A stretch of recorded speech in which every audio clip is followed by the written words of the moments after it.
Why have Palestinians treated Israeli prisoners so much better than the other way around? A UN report has just come out today showing Israel's systematic sexual abuse and torture of Palestinian men, women and children. And many sincere people, when they look at the plain facts, wonder why there's such a huge contrast between Zionist and Palestinian treatment of captives, particularly against the traditional Western media backdrop of all the racist and actual anti-Semitic propaganda and demonization of the Palestinians. They claim to be backwards, barbaric, violent against captives, running around taking innocent hostages like terrorists. But the internet's not taking this nonsense anymore. On the one hand, people see reports like today's from the UN saying things like the frequency and severity of sexual and gender-based violations meant that they were likely part of Israeli security forces operating procedures, and headlines, even if they aren't on mainstream media, like evidence of torture as nearly 400 bodies found in Gaza mass graves and 48 Palestinians from Gaza tortured to death by Israel, and so on. And on the other hand, you have things like prisoner exchanges that blew up the internet when Israeli captives were waving and blowing kisses at their captors when released, doing media interviews that were baffling about how well they were treated, which of course was buried by a racist legacy media. But the social media memes and jokes, people putting love songs in the background of these clips all over the internet, has gone down in history. This has only been compounded by the recent botched raid where Zionist forces killed 4 hostages alongside 300 Palestinians and rescued 4 captives who appeared far better looked after than the Palestinians themselves, considering the starvation genocide. Why is this? Why such a stark contrast? Now, this isn't to praise any particular group or government or party. People deserve to know where these values and ethics are coming from, because it's obviously something that's sorely needed in the world today. And as usual, Palestinians are teaching the world many lessons. It's normal that anyone who travels to Muslim societies comes back testifying to the endemic hospitality and values of Islamic societies. But when it comes to the prisoners of war and captives, the Palestinians, particularly in Gaza, have it as a publicly stated policy that we will treat our captives as per the guidelines set by the Prophet Muhammad, peace and blessings be upon him, and the Sharia, they claim. Now, what are these prophetic guidelines that they're claiming to follow? The Quran and the Sunnah, the primary textual sources of Islam and the Sharia, are replete with examples. The Quran describes the believers, for example, وَيُطْعِمُونَ الطَّعَامَ عَلَى حُبِّهِ مِسْكِينًا وَيَتِيمًا وَأَسِيرًا, and they give food in spite of love and need for it to the needy, the orphan and the captive. إِنَّمَا نُطْعِمُكُمْ لِوَجْهِ اللَّهِ لَا نُرِيدُ مِنْكُمْ جَزَاءً وَلَا شُكُورًا, saying, we feed you only for the countenance of Allah. We wish not from you reward or gratitude. All of the Imams of Tafsir said that these captives referred to the polytheists taken as captives in battle. There are many hadiths of the Prophet, peace and blessings be upon him, giving guidelines for the treatment of prisoners too, such as his command to his companions after the Battle of Badr to give preference to the captives at mealtimes, for example. The brother of Mus'ab ibn Umair was a captive then, and he later narrated that he was actually embarrassed by how the Muslim soldiers would give him bread, somewhat of a delicacy back then, while they themselves would eat dates, for example. And whenever any food would come their way, they'd send it to him immediately.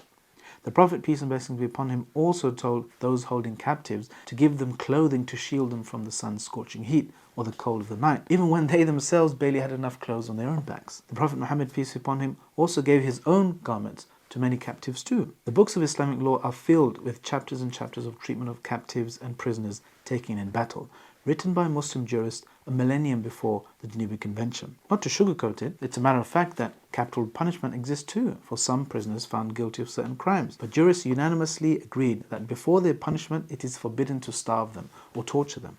This is besides other rights such as of repentance and due process being carried out with public knowledge, not killing them secretly and burying them in mass graves like we see normalized by Western-backed regimes today.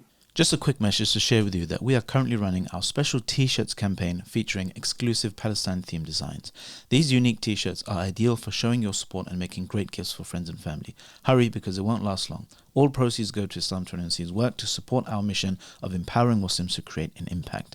Get yours now and make a difference. Visit our website or buy today at shirtsfortruth.com. Talk is cheap, so that's the theory. Anyone can claim that they follow Islamic guidelines when it comes to treating prisoners, but the proof is in the pudding, and the Zionists hate this pudding. Ironically, when Israeli prisoners are released, they're held hostage by their own regime, not allowed to talk to the media, only allowed certain family members and friends to visit them, and so on. They also get attacked by pro-Zionist media as being brainwashed by Hamas. Why is that? Because of what they've been saying about their treatment, breaking the myths, They say that they were fed, looked after more than the average Gazan, given medicines, kept with other prisoners as a community with regular meetings and events, not kept in cages and camps of solitary confinement like some countries treat people. This truth is poison to Zionism and other white supremacist ideology that requires dehumanization of the other. But let's not sugarcoat and be realistic. They weren't in some holiday retreat. They were still held within the world's largest concentration camp, with the rest of the Palestinians subjected to starvation, genocide, and daily bombings. That's what the captives' complaints have been about. But that's not the Palestinians' fault, except of course for being born the wrong race for Zionism to leave them alone. Maybe it's propaganda. Some critics or even sincere skeptics might say, wait a minute, they only looked after them for PR reasons or because of their value to exchange with Palestinian prisoners.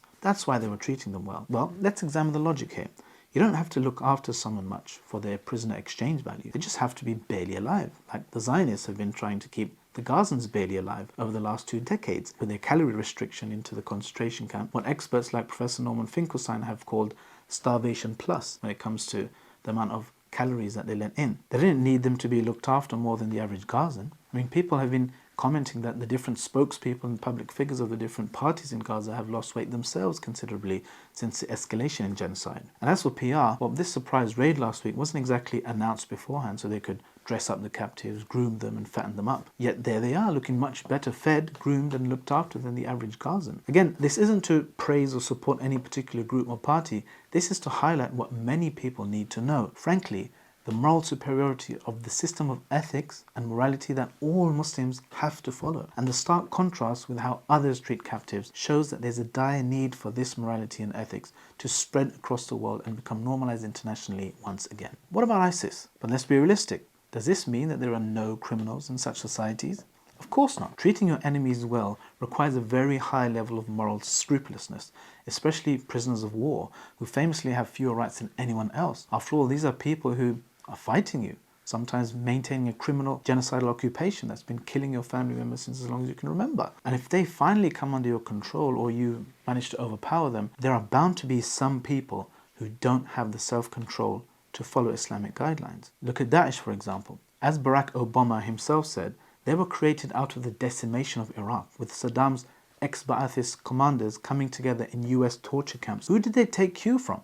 They literally dressed up their prisoners in orange jumpsuits and carried out Guantanamo Bay pageantry that they learned from American neocons. The same can be said for all Western-backed dictators and CIA black sites dotted all over the Muslim world. Western interrogators would routinely threaten people like Mazin Beg that they'd send them to their Syrian friends to get tortured more if they didn't cooperate with them. Not everyone can be like the Lion of the Desert, Umar Mukhtar rahimahullah, the leader of the Libyan Mujahideen against the Italian colonists, who, when asked why they shouldn't treat their enemies like their enemies treated them, famously said, "They are not our teachers." We have a standard set by the Sharia to follow, and it requires some moral fortitude to follow the Sharia over imitating your enemies. In the context of Muslim societies like in Gaza, that's the difference between isolated acts of aggression and crimes on one hand, expected Islamic moral norms on the other. Generally speaking, Islamic societies have these norms because they know that Allah is watching them, and their treatment of prisoners isn't for PR reasons, but primarily for the sake of God. إِنَّمَا نُطْعِمُكُمْ لِوَجْهِ اللَّهِ لَا نُرِيدُ مِنْكُمْ جَزَاءً وَلَا شُكُورًا. But there are other wisdoms too. Like anything else in the Sharia, not only do these ethics of treating captives and prisoners represent perfect servitude to God, it represents the most benefit in the earthly sense as well. The Islamic practice of taking and looking after prisoners of war, for example, has many strategic benefits that has helped Islam become such a flourishing civilization historically on the global stage. Islamic scholars and jurists give many legal wisdoms of this practice, such as reducing aggression from your enemies, as they know that if they lay down their arms, they will be treated well, which leads to an overall net reduction in violence, compared to the take no prisoners or destroy everything or scorched earth attitude that the enemies of Islam take. It also allows them to be in contact with real-life Muslims, especially since captives are historically taken care of by families and communities, like they were put in the Prophet's mosque, for example, not put into dungeons. This means that they can see Muslims in real life, hear the truth, and undo the brainwashing that had them fighting Muslims in the first place. As Allah says in the Quran, وَإِنْ أَحَدٌ مِّنَ الْمُشْرِكِينَ اسْتَجَارَكَ فَأَجِرْهُ حَتَّى يَسْمَعَ كَلَامَ اللَّهِ ثُمَّ أَبْلِغْهُ مَأْمَنَهُ ذَلِكَ بِأَنَّهُمْ قَوْمٌ لَا يَعْلَمُونَ. And if any one of the polytheists seeks your protection, then grant him protection so that he may hear the words of Allah. Then deliver him to his place of safety. That is because they are a people who do not know. But perhaps one of the greatest wisdoms of these Islamic norms about treating prisoners and captives is what we have seen historically. Let me ask you this. What do the likes of Imams Abu Hanifa, Abdullah ibn Mubarak, Hassan al-Basri rahimahumullah have in common with so many other Islamic leaders? Other than being legends and leaders in knowledge and piety, they were all at one point either themselves captives or children of enemies taken captive, who then witnessed the truth about Islam and altered the course of human history. This is the Quran's objective when it says, وَلَا تَسْتَوِي الْحَسَنَةُ وَلَا السَّيِّئَةُ ادفع بالتي هي أحسن فإذا الذي بينك وبينه عداوة كأنه ولي حميم. And not equal are the good deed and the bad. Repel evil by that deed which is better, and thereupon the one whom between you and him is enmity will become as though he was a devoted friend. فَلَا تُطِعِ الْكَافِرِينَ وَجَاهِدْهُمْ بِهِ جِهَادًا كَبِيرًا. So do not obey the disbelievers and strive against them with the Quran. A great striving. Why? Simple maths. If you vanquish an enemy, you have reduced your enemies by one. But if you win him over, not only do you reduce your enemies by one, but you gain a friend and ally. This is just one example of the genius of the Sharia that is desperately needed in our day and age. Click here to see one other very important characteristic of Islam that the world is demonstrably in need of right now.